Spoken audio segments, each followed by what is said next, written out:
My mother made my younger sister write, "I love Mom more," on a drawing of our father, then smiled as his face fell. When I begged her to stop competing for Emma's affection, she rolled her eyes and told me she had already made her choice.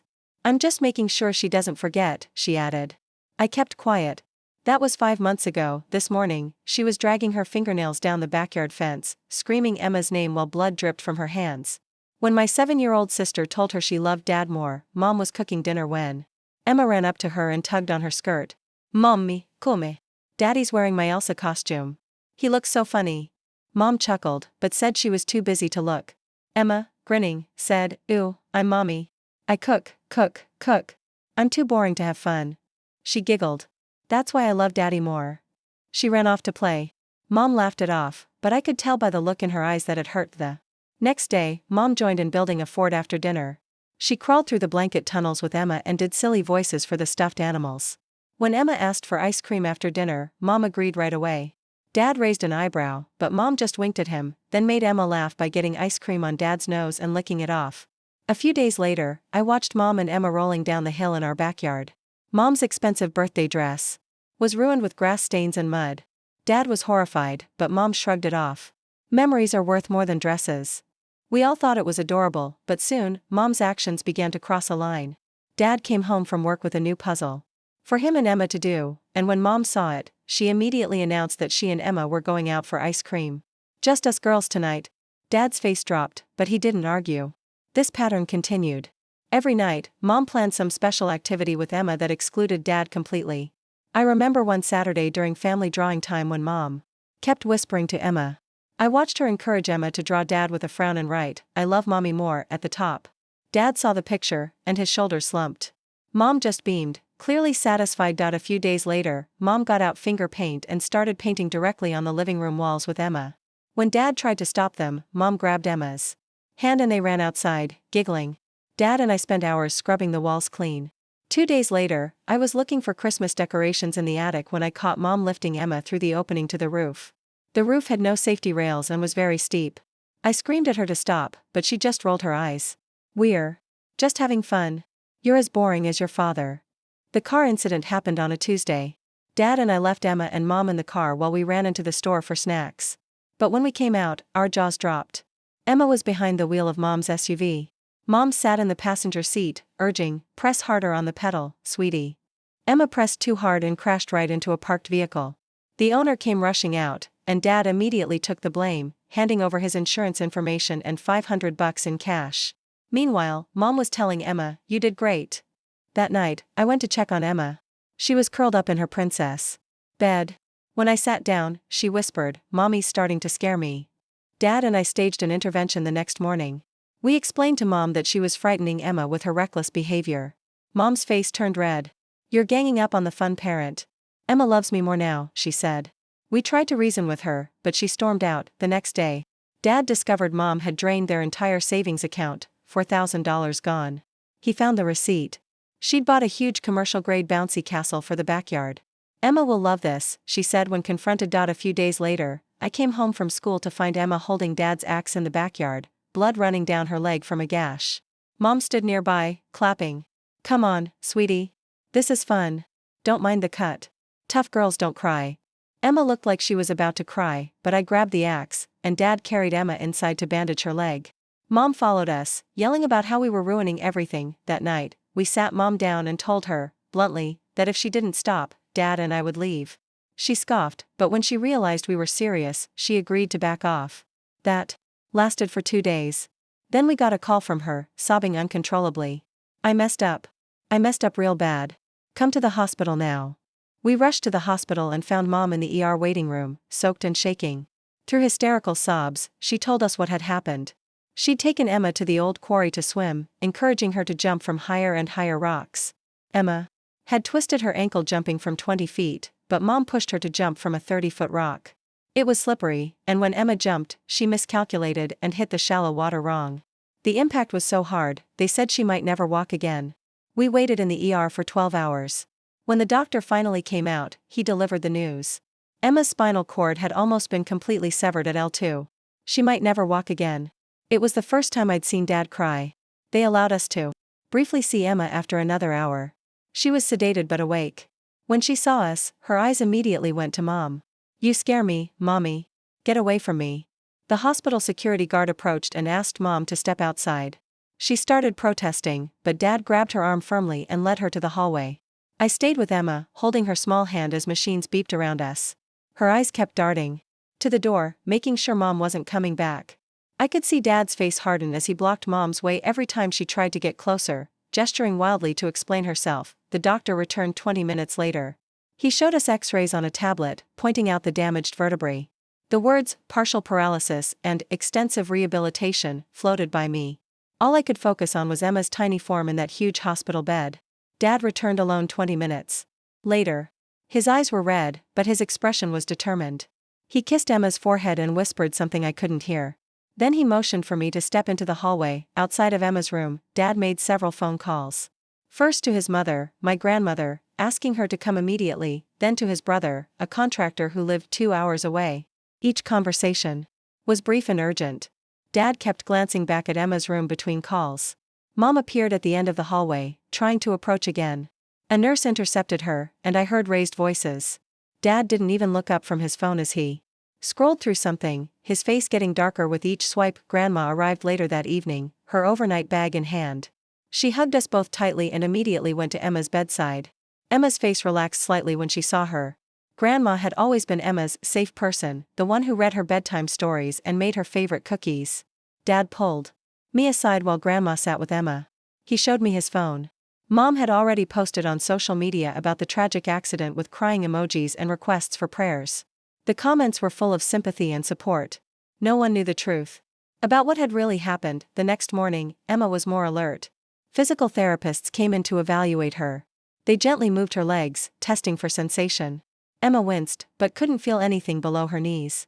Dad made notes on his phone. Mom tried to visit again during the shift change, bringing a giant teddy bear and balloons.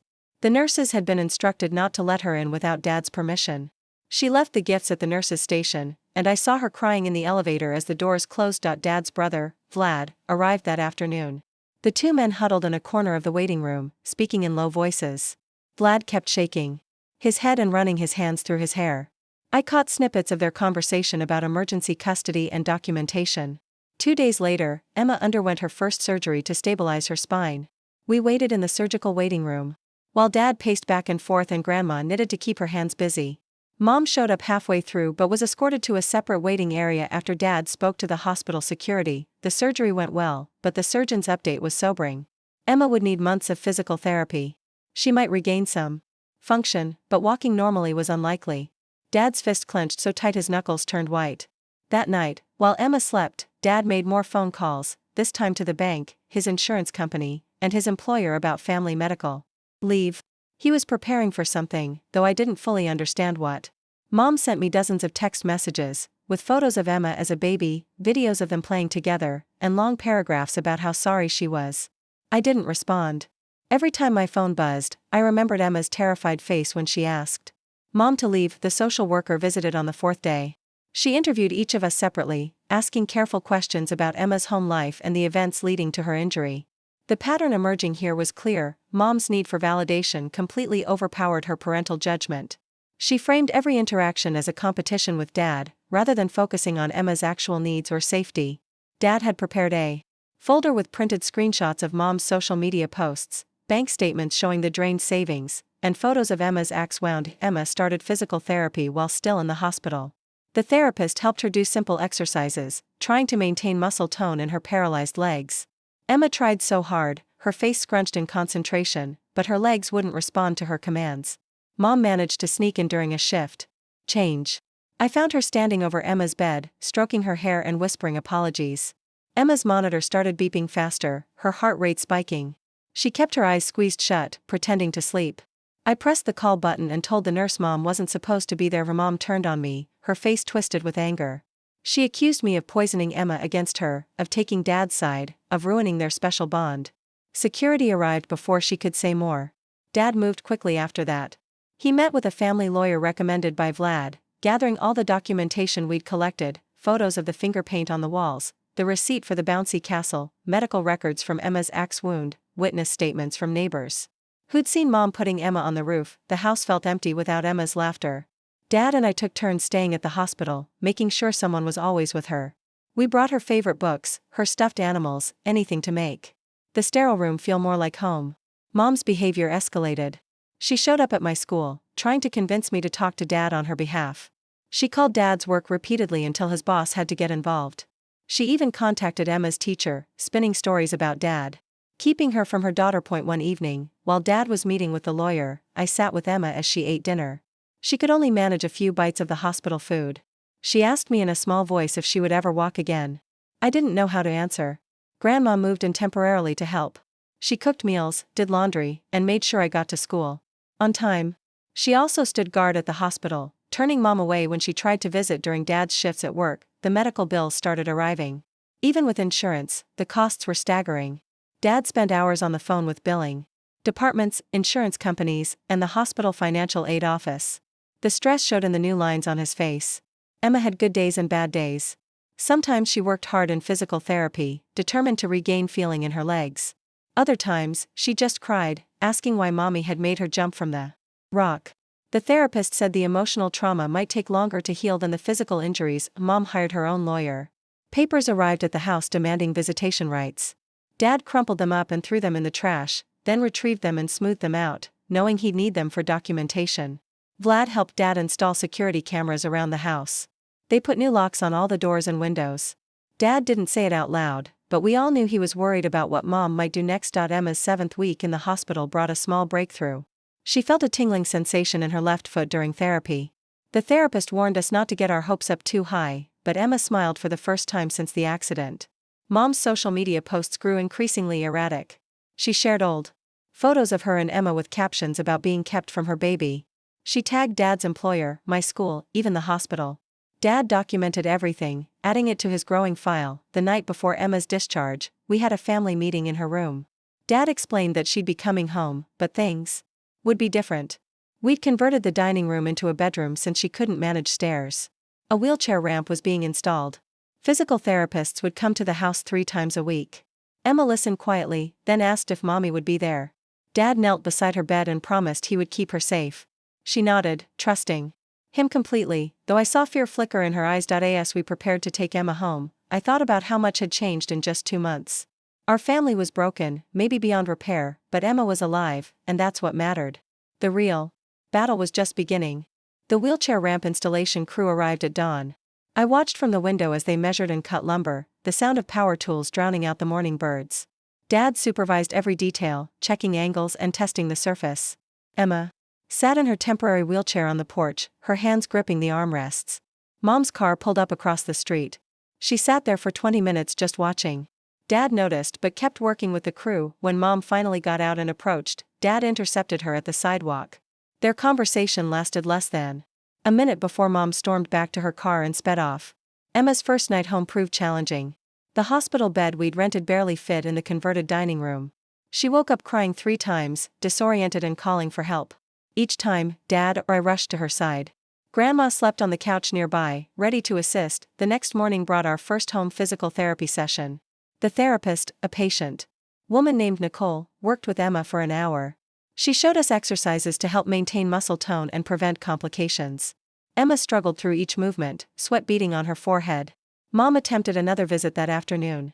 This time, she brought Emma's favorite aunt, clearly hoping family pressure would grant her access.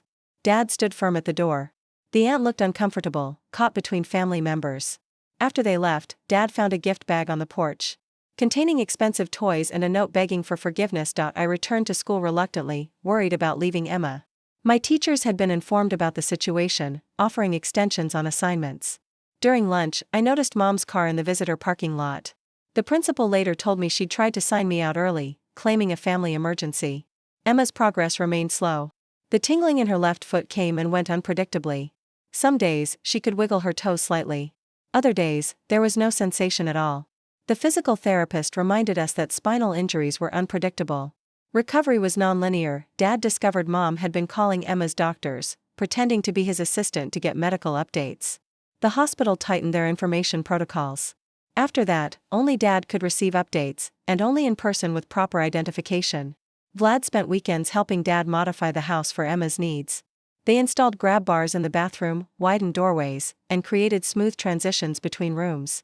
Emma watched from her wheelchair, occasionally pointing out where she needed extra support. Mom's tactics shifted. She started sending gifts through delivery services: stuffed animals, books, art supplies. Each package included letters professing her love and minimizing the incident.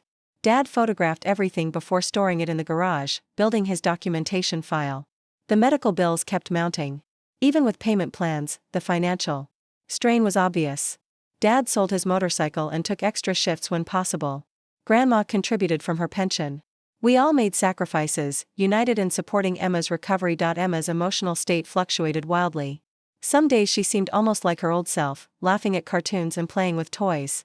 Other days, she barely spoke, staring at her motionless legs with hollow eyes. The trauma counselor visited twice a week, using play therapy to help her process. Mom showed up during one of Emma's physical therapy sessions. She'd somehow learned the schedule and waited until Dad stepped out to take a work call. Nicole immediately stopped the session and wheeled Emma to her bedroom while I blocked Mom's path. Her desperate pleas echoed through the house until Dad returned and escorted her out. The security cameras proved their worth repeatedly. They captured Mom attempting to enter through the back gate at night, testing windows, and even trying to befriend our elderly neighbor for house access. Dad compiled the footage, adding it to his ever-growing documentation. Emma's school situation required careful planning. She couldn't return to her regular classroom yet. The district provided a home tutor 3 days a week. Emma struggled with the change, missing her friends and normal routine. We arranged video calls with classmates, trying to maintain some normalcy. Mom's lawyer sent increasingly aggressive letters demanding access. They questioned Dad's decisions, implied neglect, and threatened various legal actions.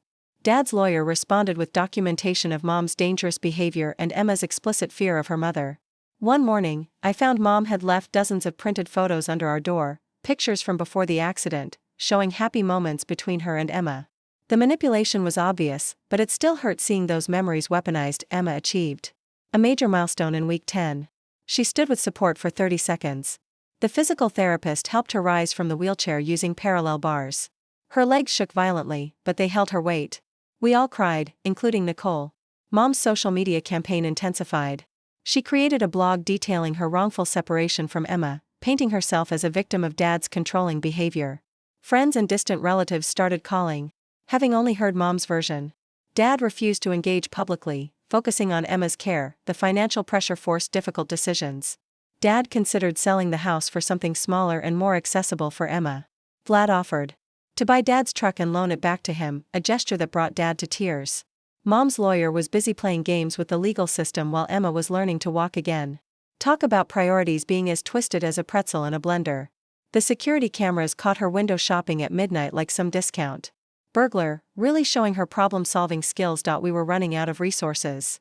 Emma's progress plateaued frustratingly. The initial improvements stalled, leaving her with minimal sensation and no functional movement below the knees.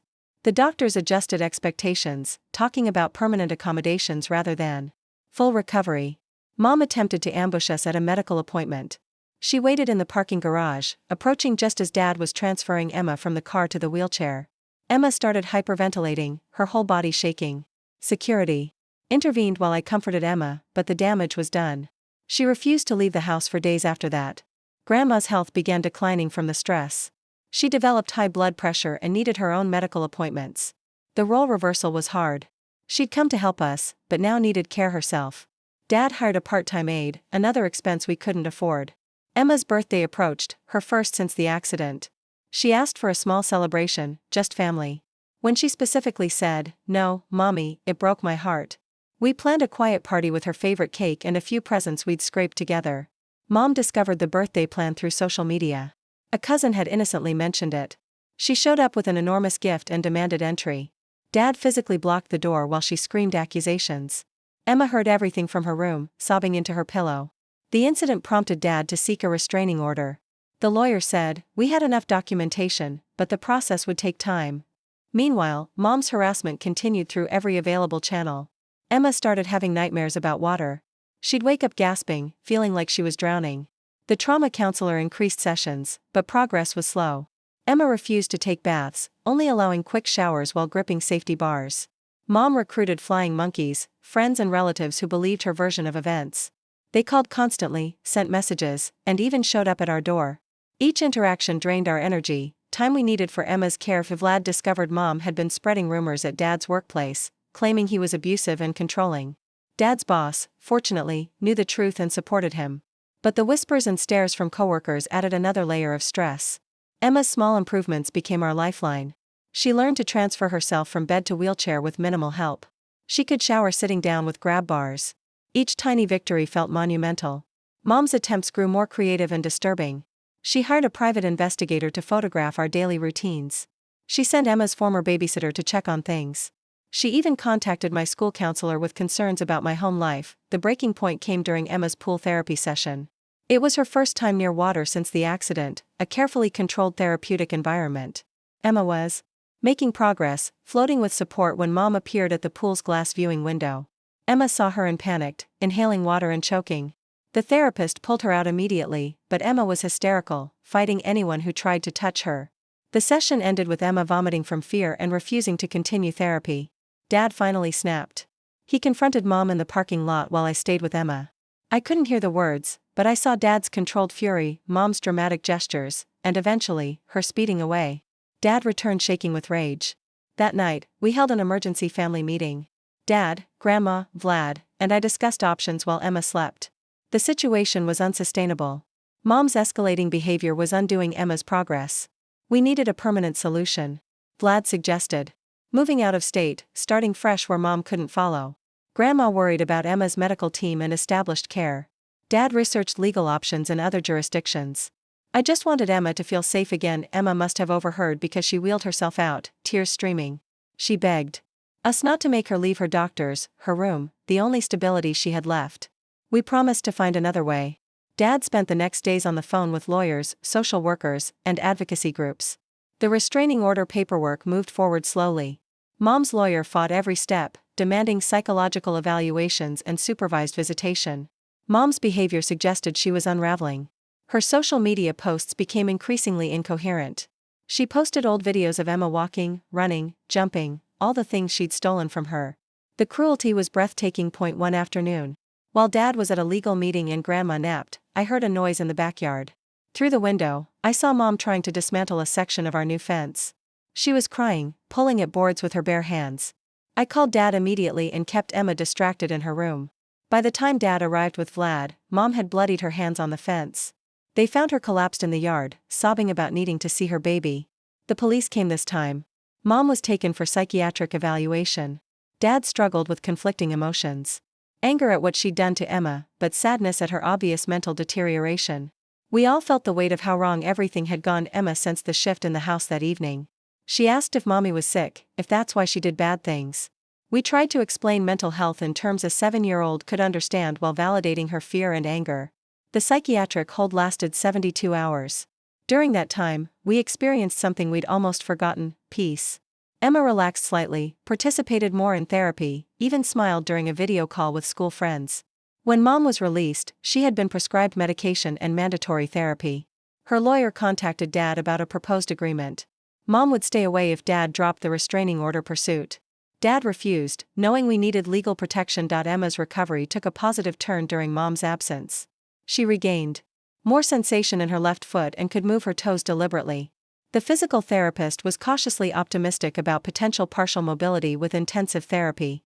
We used the calm period to establish better routines. Emma started online school sessions, connecting with her teacher and classmates regularly. She joined a virtual support group for children with spinal injuries. Slowly, she was building a new normal. The night before the hearing, none of us slept. Emma had panic attacks every few hours. Dad paced the house, checking locks and cameras. I sat in Emma's doorway, watching her fitful sleep. Grandma made endless cups of tea. Nobody drank. Court day began with Mom arriving in a wheelchair, claiming stress-induced paralysis. Her lawyer argued she needed accommodation and understanding, not restriction. The judge ordered medical verification. Mom miraculously stood when the bailiff mentioned calling paramedics. Dad presented our evidence methodically. Security footage, medical records, financial fraud documentation, witness statements. The judge's expression grew increasingly grim as the pattern emerged. Mom's lawyer tried interrupting repeatedly, but was shut down. Emma's testimony came by a video link from a secure room. She spoke clearly about her fear, the nightmares, the accident. When asked if she wanted to see Mom, Emma's whole body trembled as she shook her head. The judge noted her obvious distress. Mom's testimony unraveled quickly. She contradicted herself about the quarry incident, claimed the roof access was safe, and insisted the axe wound was exaggerated. When shown photos of Emma's injuries, she blamed Dad for not supervising better. Her lawyer visibly winced. The judge called a recess after Mom's outburst about being the victim. During the break, Mom cornered me in the hallway bathroom. She grabbed my shoulders, begging me to tell the judge Emma needed her mother. Security removed her when I screamed. Vlad testified about Mom's attempts to access the house, showing footage from cameras she didn't know existed. The judge watched Mom testing windows at 2 a.m., trying to pick locks, even attempting to bribe the mailman for a key. Each video strengthened our case. Nicole provided professional testimony about Emma's regression during Mom's contact attempts. She explained how Emma's physical progress directly correlated with feeling safe. The medical evidence was clear. Mom's presence actively harmed Emma's recovery. Mom's final witness, a friend who'd only heard her version, crumbled under cross-examination. She admitted she'd never actually seen Mom with Emma post-accident, had only heard Mom's stories. She left the stand looking shaken, realizing she'd been manipulated. The judge's decision came swiftly: permanent restraining order, no contact. Until Emma turned 18. Mom screamed about her rights, her love, her baby. The bailiffs moved closer as she advanced toward Dad. Her lawyer physically held her back. Outside the courthouse, Mom made one last attempt. She broke free from her lawyer and ran toward Dad's car where Emma waited. I threw myself between them while Dad started the engine. Mom pounded on my back, screaming Emma's name until police intervened. The drive home was silent, except for Emma's quiet sobs. She'd heard everything through the car windows. Dad reached back to hold her hand while I rubbed her shoulders. Grandma waited on the porch, her face asking questions we'd answer later. That night, Emma slept peacefully for the first time in months. No checking locks, no nightmares, no panic. Dad sat outside her door anyway, finally allowing himself to cry. The battle was won, but the cost was staggering. Mom's harassment didn't end immediately. She sent letters through various relatives, created fake social media accounts, even hired a plane to fly a banner over our house. Each violation was documented and reported. Her own lawyer eventually dropped her as a client. Emma's recovery accelerated without the constant fear. She stood for 5 minutes within a week. Her toes responded more consistently. Nicole cried happy tears when Emma took a supported step using parallel bars. Hope crept back into our lives. The financial aftermath took months to resolve. Dad fought every fraudulent charge while managing Emma's medical expenses. Vlad organized a fundraiser that helped cover therapy costs. The community support overwhelmed us.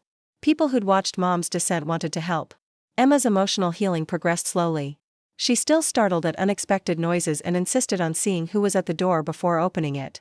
But she smiled more, laughed at movies, even asked about returning to school for art class. 6 months after the hearing, Mom was arrested for violating the restraining order. She'd been caught on school property during Emma's virtual graduation ceremony. The criminal charges finally stopped her attempts. Prison became her new reality. Emma learned to walk with forearm crutches, defying the initial prognosis. Each step required enormous effort, but she persisted. The day she walked across her bedroom unassisted, we all sobbed.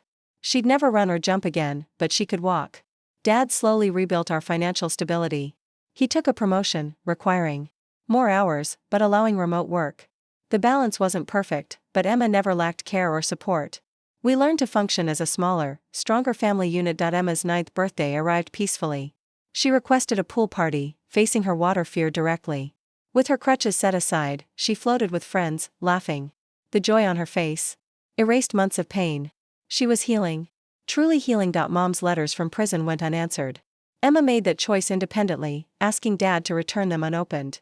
She focused on moving forward, not dwelling on the past. Her strength amazed everyone who knew our story. The house modifications became permanent fixtures. What started as emergency adaptations evolved into Emma's personalized space. She decorated her room with artwork created during recovery. Each piece showing her journey from darkness to hope. Emma returned to school part-time using a combination of wheelchair and crutches. Her classmates welcomed her warmly. She joined the art club and student newspaper, finding new ways to express herself. Normal felt different but possible. 2 years post-accident, Emma competed in an adaptive sports event. Watching her race in her wheelchair, determination etched on her face, I saw the fighter she'd become. She didn't win, but her smile crossing The finish line was victorious. Dad found love again with a physical therapist from the hospital. She understood our family scars and brought patience and warmth. Emma approved after careful observation, even asking if she could be in the wedding. Healing happened in unexpected ways. Mom's release date loomed eventually, but we were ready. Legal protections remained in place. Emma, now 12, felt secure in her identity beyond the trauma. She knew Mom might try returning, but also knew we'd protect her. Our family looked different than before, smaller, scarred, but unbreakable. Emma walked with crutches, but stood tall. Dad carried stress lines, but smiled freely. Grandma moved slower but remained our foundation. I grew up faster than planned but found purpose in protecting my sister. The cost of Mom's desperate need to be the fun parent was measured in Emma's steps, Dad's gray hair, and Grandma's medication bottles. But we survived. More than that, we learned to thrive within our new reality. Emma's laughter returned. Different but genuine. That victory mattered most.